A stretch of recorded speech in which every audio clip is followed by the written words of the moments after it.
fugitives were arrested at Gatwick Airport on Wednesday evening after spending 35 days in Pakistan, leaving the UK a day before Sarah's body was discovered. Found, the court heard, on the bottom bunk of a bed, under a blanket in an upstairs bedroom of her home.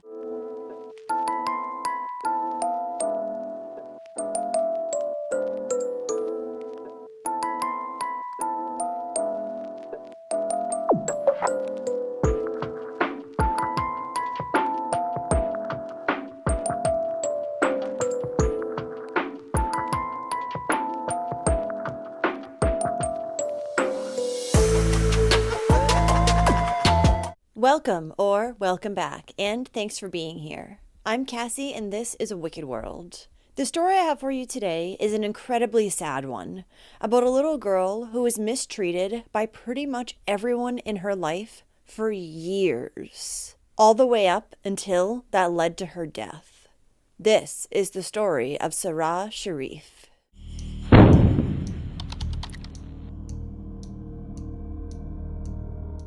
Sara Sharif was born on January 11, 2013, in Slough, Berkshire, to her father, Irfan Sharif, and her Polish-born mother, Olga Domin. Sara was said to be a very caring and confident little girl who had the biggest smile. She was full of energy and would talk off anyone's ear who would listen. Sara's favorite color was pink, and her favorite food was chicken biryani. She loved playing the guitar, singing, and dancing, and would often talk about her dream of winning the X Factor TV show. Sara's father, Irfan, had moved to the UK from Pakistan in 2001 to study. It was then that he would meet Sara's mother, who spoke very little English. The two met online in 2009, then had gotten married a few months later. In 2010, the couple had a son together before Sara was born 3 years later. But before Sara was even born, the family was known to police and child protective services. And due to this, at the time that she was born, a child protection plan was immediately put into place. Police had been involved with the family 4 times between 2010 and 2012. There had been growing concerns of violence and neglect in the home, including towards Sara's older brother. Additionally, Sara's father, Irfan, had been accused of attacking 3 women, including Olga, as well as hitting and biting children. 2 of his ex-girlfriends had previously accused him of false imprisonment in 2007 and in 2009. In 2010, one of Sara's older siblings, who was 3 at the time, was found wandering alone in a shop. Later that year, Sara's father, Irfan, was arrested for assaulting her mother, Olga, and one of the children had gotten hurt during the assault. Then in 2012, one of her siblings would tell their teacher that Daddy had hit him. The following year, the sibling would say that Mummy had hit him. This child was also found to have a burn mark and was again found wandering alone in public about a half a mile away from the family's home.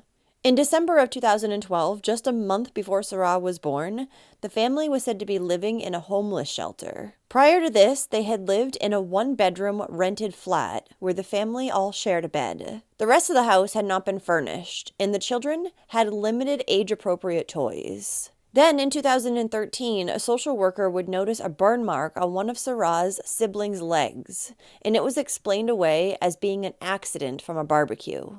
5 months later, the child was again seen with a burn mark, and the parents explained it away as an accident. The child had just simply fallen into an iron. When Sara was nearly 2 years old in November of 2014, she would be taken into foster care. This had come after her brother claimed that he had been punched by his father and bitten very hard by his mother. At that time, the foster carers would notice that there was what looked to be cigarette burns on both Sara and her sibling, but their father would just claim that they were chickenpox scars. At a hearing for an emergency protection order that took place that month, it was reported that Sara's brother was visibly distressed and shaking when Olga went to pick him up.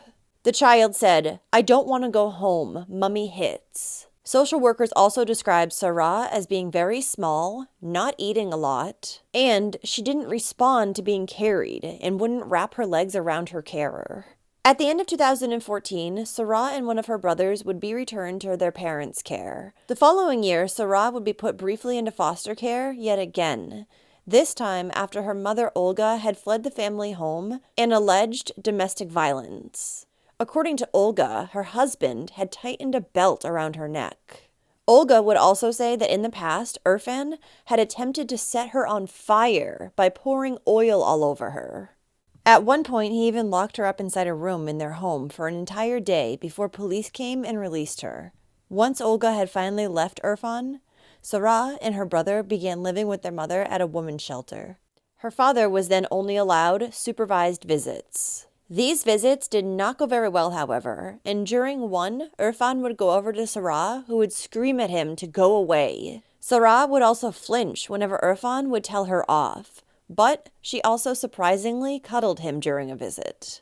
For the next few years, Sara would stay living with her mother, and for some time, things seemed to have settled down. But by Easter of 2019, Irfan claimed that Sara had told him that Olga had been violent towards her. He even recorded Sara on his phone, saying that Olga had pinched and slapped her. But it's unclear if the father had just encouraged her to say these things or not.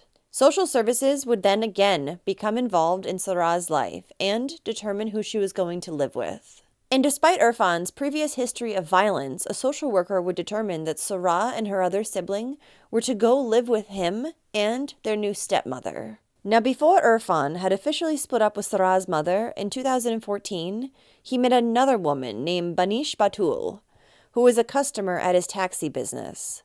The two had later gotten married. Banish had quite the history herself, and when she'd met Irfan, she was actually married to one husband in Pakistan and one in Luton. Banish's complicated love life had become easier to manage in March of 2015, when one of her husbands was arrested and sent to jail for his role in smuggling nearly £200,000 worth of heroin into the UK from Pakistan. She would find herself in legal trouble as well the following month, in April of 2015. After she had stolen gold jewelry from a friend she had been staying with that was worth approximately £411, or about $521 US. Banish had even bought replica jewelry that she tried to pass off as the original. She ended up admitting theft and fraud by false representation, and would walk free on a conditional charge. She then moved in with Irfan, whose relationship with Olga had begun to break down. Once they were living together, she soon found herself pregnant. The couple would end up having a total of 4 children together. But this put her in a very awkward situation, since she was also still married to 2 other men and hadn't told Irfan. So Banish came up with a story telling her ex who was in jail that she was pregnant with twins. She then told Irfan that she had already had the twins with her ex who was in jail. This is how she explained having to go visit him in prison, so they could discuss care arrangements for their children. Irfan would later say that she had even shown him fake photos of these supposed children that she had, and would even send them birthday cards and gifts each year. By 2017, Banish's husband, who was in jail, was deported back to Pakistan to serve the rest of his sentence. Meanwhile, her first husband had returned to the UK on a spousal visa after they had successfully registered their marriage. Somehow, she was able to keep her new relationship and her new living arrangement secret from him. Because in 2018, her and Irfan had tied the knot in a civil ceremony in Surrey. Eventually, however, her first husband would learn about her deception, and he returned back to Pakistan, heartbroken, in 2019. Then, in 2022, Irfan would also discover Banish's deception over her twins. This came after he discovered a letter from her ex demanding to see evidence that these children actually existed, but he would end up staying with her. Now, the judge who had decided that Sara and her siblings should return to Irfan's care was the same one who had been involved with previous hearings from 2013 to 2015, meaning that he was aware of all the previous allegations made against Irfan. Now, Sara's mother had consented to this arrangement, and she was now only to have contact with her children for 2 hours every Saturday. And these visits would be supervised by their stepmother, Banish. Social services knew that Irfan had previously been abusive, but they believed that now that he was remarried, he was changing. Eventually, however, Banish and Irfan would put a stop to Sara seeing her mother Olga. Once she was returned to her father's care, Irfan and his new wife were living in a small ground floor flat in West Byfleet, and Sara started going to the local school, St. Mary's Primary. But it was clear to those around them that things were not going so well in the home. One upstairs neighbor named Rebecca Spencer described them as being a nightmare family.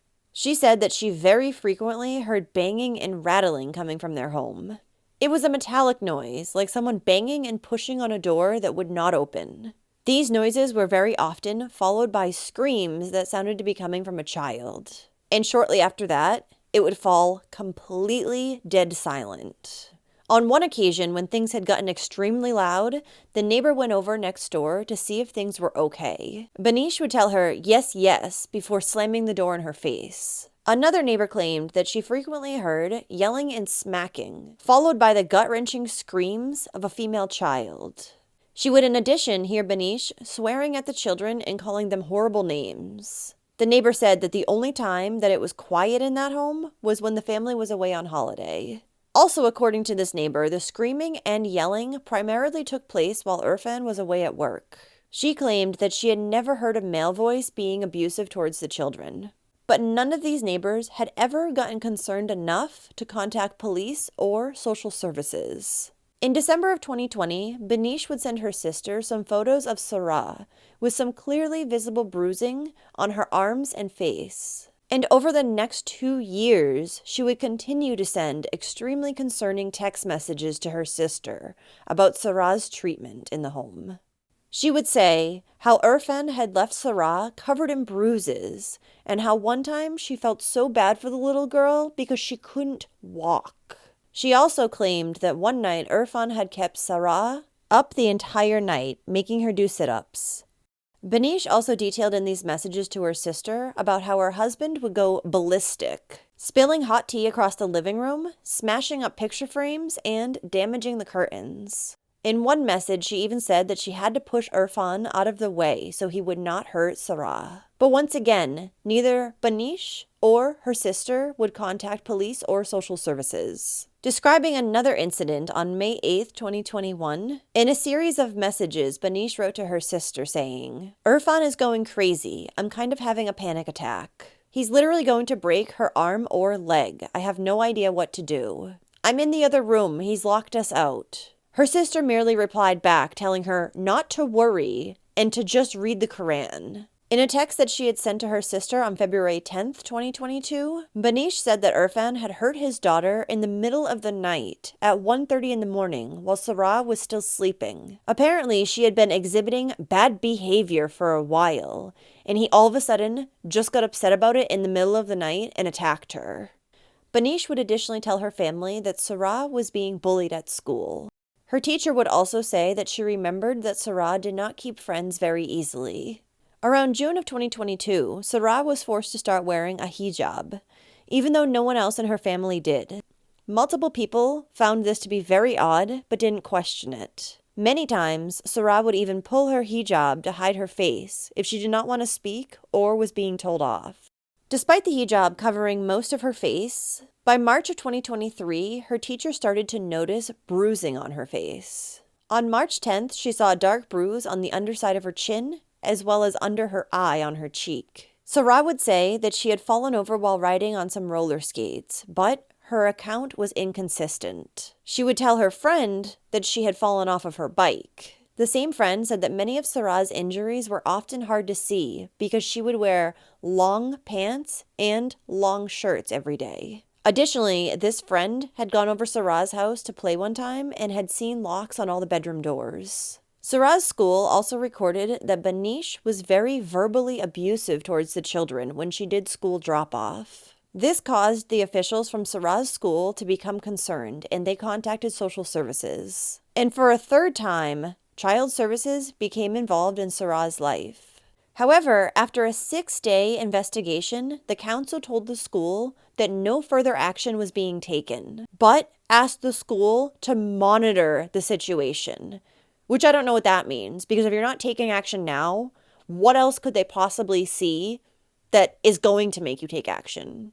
This was also despite them knowing the long history of allegations that the family had against them. Then, on March 28th, Sara once again went to school with a bruise on her face. According to her stepmother, this injury had been caused by a pen. The following month, the family moved out of the tiny two-bedroom council flat into a bigger, semi-detached house in Woking, also owned by Surrey County Council. Faisal Malik, Sarah's uncle, had been living with the family for about 4 months by that point, and he also moved into the new house with them. From that moment on, Sara never went back to school. Her father would write an email to her school, St. Mary's, saying that she was now being homeschooled by her stepmother. This was because she was being bullied for her hijab. But the only reason she was being made to wear the hijab in the first place was to cover up all the bruising that was on her. The new neighbors of the family would say that they got the feeling that Sara was treated as a bit of a servant, because she was seen doing chores such as putting the wash outside and watching after the other children. One neighbor said that he had never seen the girl smile, run, laugh, or play with the other children outside. By this point, things had started to get even worse for Sara, and on May 25th, 2023, Banish would send her sister a text message in which she said that Irfan had beat up his daughter like crazy. Sara's oxygen level had dropped really low. She was finding it hard to stay awake, and her breathing was very rapid. In fact, things had gotten so awful that Sara was often vomiting and was forced to wear a diaper because she kept soiling herself. Yet, they never took her to a hospital. Then, one afternoon in August, a neighbor whose back garden overlooked the Sharif's house heard a piercing scream that suddenly cut short. According to her, it sounded like the scream of someone in pain, and it did not sound good at all. On August 6, 2023, Sara was filmed at home by her stepmother, dancing in front of the TV, and she looked to be okay. But later that day, according to Banish, the little girl's father had once again hurt her. 2 days later, Sara's body could take no more, and she started to visibly deteriorate. Her father decided that she was just pretending, though, and he would hit her in the stomach with a metal pole. Later that same night, Sara's brother would text a friend saying, "Hello, urgent, my sister just passed away." Then, on the morning of August 10th, 2023, shortly before 3 a.m., police would receive a phone call from Irfan. He told them that they would find his daughter Sara dead in their Surrey home. He also told them that he had fled and was now in Pakistan. Irfan claimed that Sara had been naughty over the last 3 to 4 weeks, and he had just legally punished her, but it resulted in her death. After authorities arrived at the home, they would find little Sara's body underneath a blanket on her bunk bed. A pathologist would later determine that Sara had over 25 different fractures to various parts of her body, including 10 to her spine. She also had an extremely rare neck injury to her hyoid bone. The doctor had never before seen this in a child. Sara additionally had bleeding on her brain, a burn mark from an iron, a burn from scalding water, and what appeared to be human bite marks. Her injuries were extensive and had been sustained over an extended period of time. Her cause of death was ruled as being complications arising from multiple injuries and neglect. A handwritten 3-page note was also found underneath Sara's pillow that was written by her father and said, "Whoever sees this note, it's me, Irfan Sharif, who killed my daughter by beating. I am running away because I am scared, but I promise that I will hand over myself and take punishment. I swear to God that my intention was not to kill her, but I lost it." It additionally read, "I love you, Sara." Traces of the little girl's blood were found on the kitchen floor, a vacuum cleaner, a rolling pin, and a cricket bat. A police search of the family home also uncovered homemade hoods that had been crafted out of plastic bags and duct tape that had been made to restrain Sara. These hoods had been found in a trash can on top of Sara's uncle's McDonald's uniform. A belt with her DNA on it was also found in a child's playhouse that was out in the garden. Also in the garden were Sara's soiled leggings and diaper that were next to a jet wash, as if her body had been taken out there and power washed down. When police discovered the little girl's body, there was no one else in the home but her. That's because the day prior, tickets had been purchased for Irfan, his wife, and his brother. They had then boarded a flight to Pakistan. Along with them, they had taken Irfan and Banish's 5 other children who were between the ages of 1 and 13. So the search for the 3 adults and 5 children in Pakistan began. Police in Jhelum, where Irfan's relatives lived, raided 20 properties looking for the fugitives. They also detained Irfan's 2 brothers and a brother-in-law who lived in the country, in an unknown location to try and force their wanted relatives to come out of hiding. Irfan's father and Sara's grandfather, Mohammed Sharif, said that he had first seen his son when he arrived in Pakistan. But he later changed his story and said he had no idea where they were. Sara's grandfather claimed that he believed that his granddaughter's death had just been accidental, and he urged his son to turn himself into police so he could fight his case legally. Mohammed also claimed that police had been harassing his family. Mohammed himself was later detained by police in an attempt to locate the fugitives. 10 relatives in total would end up being detained by police and questioned. Then, a little over a week after police had discovered Sara's body, her stepmother, Banish, and her father, Irfan, appeared in a video where they were sitting side by side, and Banish read a written statement. Along with Irfan Sharif and Faisal Shahzad Malik are coming forward and presenting ourselves. There are a couple of things I would like to address. Firstly, I would like to talk about Sara. Sara's death was an incident. Our family in Pakistan are severely affected by all that is going on. They are harassing my extended family. They have also illegally raided many more of my family members' homes. We have already approached our lawyer, and our lawyer is representing us in Rawalpindi High Court. The next court hearing is on 19th September 2023. My main concern is that the Pakistani police will torture or kill us. That is why we have gone into hiding. Lastly, we are willing to cooperate with the UK authorities and fight our case in court. Now, Irfan's brother, Irman, had previously said that Sara had just fallen down the stairs and she broke her neck, which was how she died. This had happened when just Banish was home with the children. But in the video, this was something that she denied and said that the media had just been making up lies about her family. Surrey police would say that the video was significant in their investigation, and they were working with international partners such as Interpol to determine their next steps. Then, on September 11th, 2023, Sara's other siblings were finally located by police. They had been found inside their grandfather Muhammad's home in Pakistan. He had been hiding the children there, but it wasn't known for how long. Muhammad would tell authorities that he had met Irfan, Banish, and Fasil on the first day that they had been in Pakistan, and that's when he had taken the children. Upon their arrival, the 3 adults had told Muhammad that they were scared, and that's why they had fled the UK. The grandfather would tell them that they could stay with him if they wanted to. But he claimed that they actually hadn't stayed with him and he hadn't heard from them in about 3 days.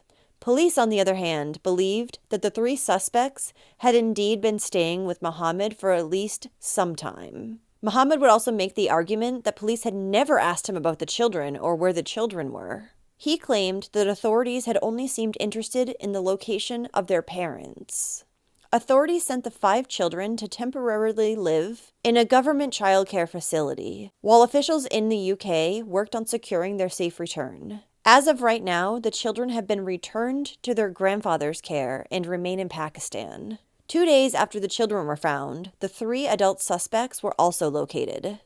They were arrested at London Gatwick Airport as they were disembarking a flight from Sialkot via Dubai. Are you okay just to swap over? Just yourself come with me, and if you go with my colleague over there, is that alright? No, where's your bag? Have you got like a cabin bag? He does. He does? Yeah. Let's come. So which one is your bag? I don't have any bag. You have no bag? No. Okay. We'll look overhead. Right, can you put your hands together like that, please? Yeah, I'll explain more outside, okay? Sorry? I'll explain more things outside, okay? Thank you. Right, hold on to him, Yeah, could you just confirm your name for me, please, sir? Yeah, Irfan Sharif? Sharif? Yeah, Irfan Sharif. Yes, yeah, that's Irfan, okay. So, the time is 1947 hours. The body of Sara Sharif was discovered on the 10th of August 2023 on 6 Hammond Road in Horsell. On the injuries sustained by her and investigation conducted, you are suspected of her murder. You are therefore arrested for murder of Sara Sharif. You do not have to say anything, but it may harm your defence if you do not mention when questioned, something which you later rely on in court, and anything you do say may be given in evidence. You are therefore arrested for the murder of Sara Sharif. You do not have to say anything, but it may harm your defence if you do not mention when questioned, something which you later rely on in court. Anything you do say may be given in evidence. Do you understand what that means? Okay.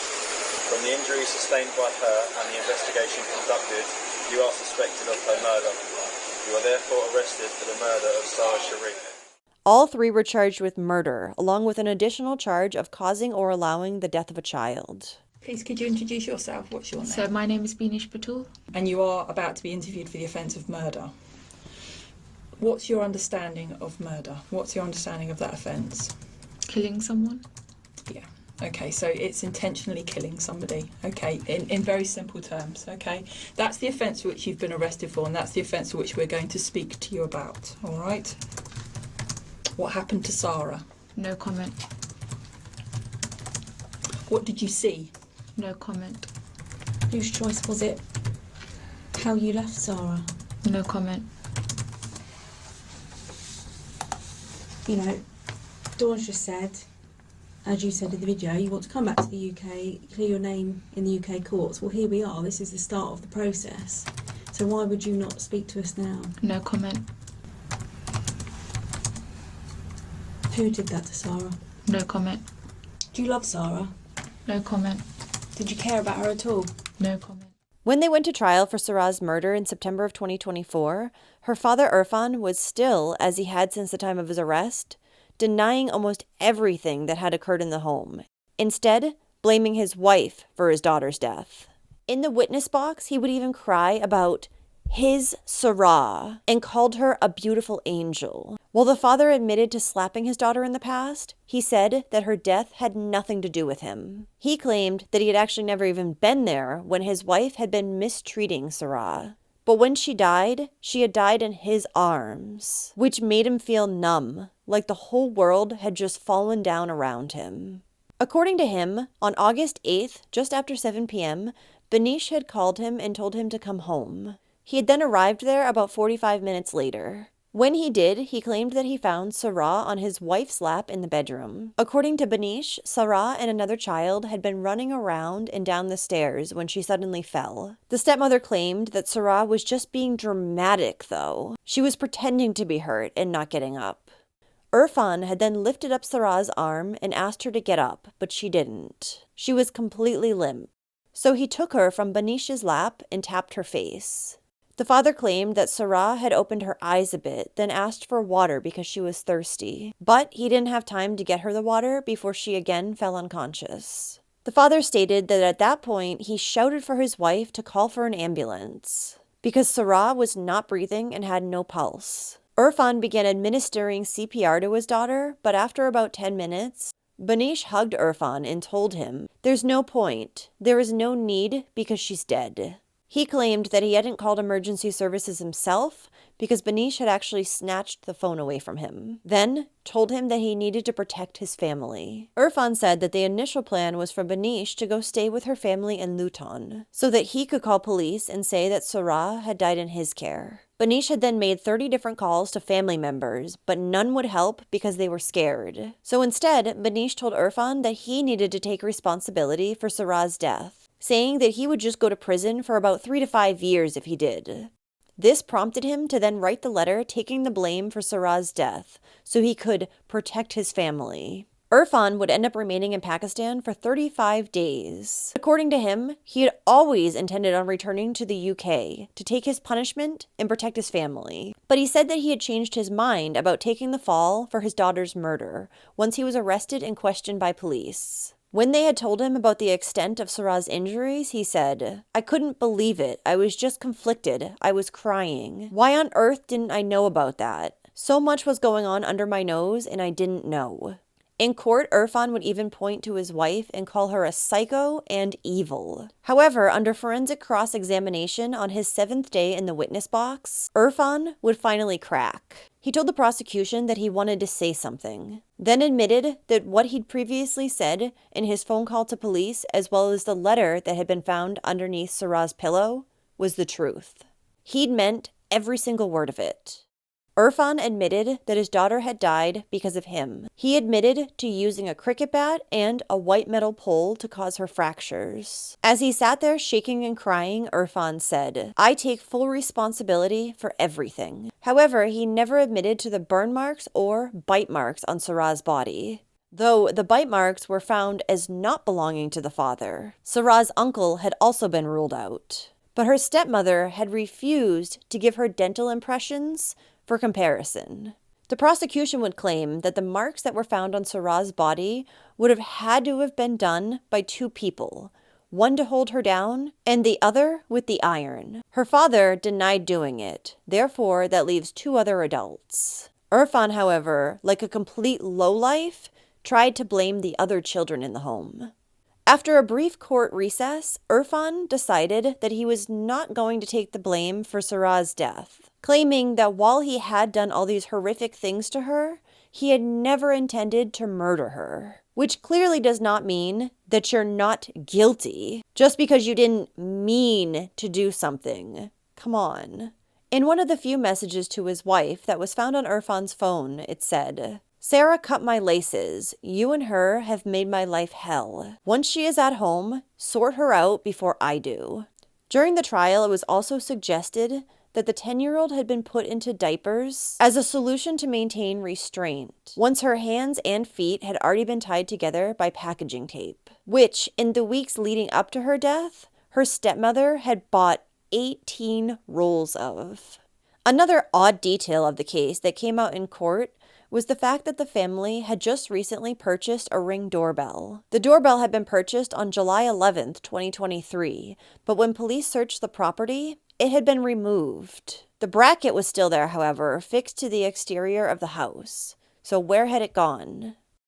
Sections from 10-year-old Sara's notebook were also read aloud in court. In one undated letter, she would say that she was sorry for being rude, and ended by saying, "Please forgive me, I am so, so sorry." Then a birthday message that she had written to her father, Irfan, said, "I love you so much. Thank you for looking after us on the weekends and making food for us at the weekends. Thank you, Dad, from Sara." Another excerpt said, "Our family is the best in town. We spread love all around the world." The court heard how Sara's notebook also contained a fairy tale that she had written about a princess named Sara and a queen named Banish. She described Banish as being the best, loving, and caring mother in the world. While another passage said, "Ami, my mum who is beautiful and young. Dad, my father who earns money for us, so we can eat, sleep, and have shelter." Yet both of these people had been treating this little girl absolutely horrifically for at least the last 2 years of her life. Both Irfan Sharif and Banish Batul would be found guilty of murder. Sara's uncle, Fasil Malik, was cleared of murder, but was found guilty of causing or allowing a child's death. Irfan and Banish would both be sentenced to life behind bars, while Fasil was sentenced to 16 years. Following Sara's death, it was discovered that the social worker who had provided a report to the court when her father had won custody of her and her sibling was very inexperienced and had only been on the job at that point for 9 months. But neither the social worker's name or the judge's name who made this decision has been provided to the public. Overall, the social worker had concluded that Banish and Irfan were capable of providing Sara with safety, stability, emotional warmth, and guidance. Surrey County Council has since said that an independent review of professionals who had contact with Sara and her family is underway. Shortly after her murder, a vigil was held for Sara Sharif outside her home on Hammond Road, with those in attendance lighting candles and laying down flowers in her memory. The little girl's teacher would say about her, "She was a very caring, very confident little girl who had the cutest, biggest smile and absolutely loved singing and dancing." She said that the school has now introduced a singing award in her memory. A polka dot painted bench now also stands in the playground of Sara's old school that has a plaque on it reading, "Sara's Buddy Bench." Sara's mother Olga was said to have buried her daughter in her native Poland.